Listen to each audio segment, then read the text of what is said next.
Installez-vous confortablement et laissez-moi vous raconter la légende de la naissance des Valkyries.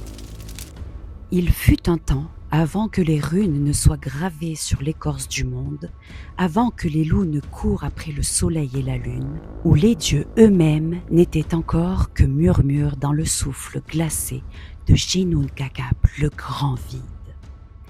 Dans ce silence primitif, là où le givre du Néphlaïm rencontrait les flammes du Muspelheim, naquirent les premières étincelles de conscience. De ces braises anciennes, le destin tissa ses premières mailles.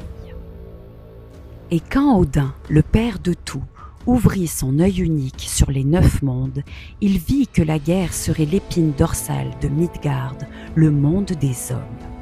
Car le cœur des mortels bat comme un tambour de guerre, et leur vie brève et ardente sont les flammes que les dieux aiment contempler.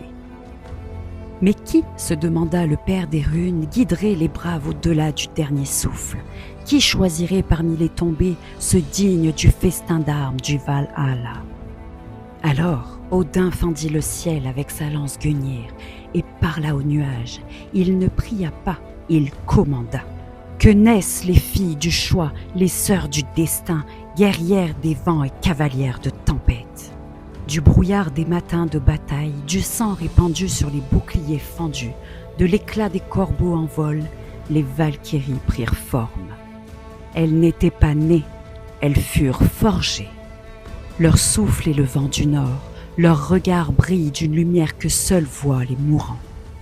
Leurs chevaux aux sabots d'argent volent sans ailes au-dessus des champs de guerre.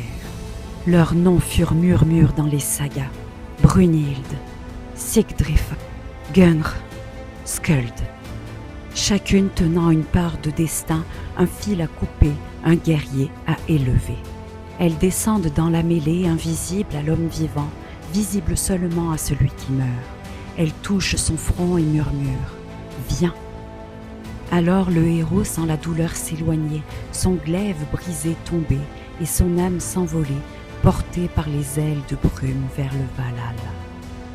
Mais toutes n'étaient pas dociles aux ordres d'Odin, car certaines Valkyries, touchées par le cœur des hommes, refusèrent de n'être que mains du destin.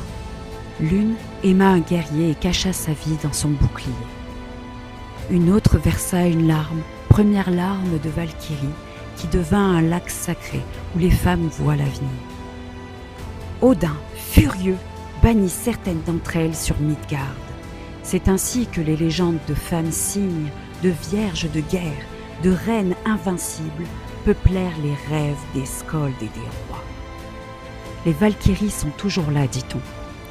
Quand le tonnerre gronde sur les champs, que les corbeaux dansent en cercle et que les nuages prennent la forme de cavaliers.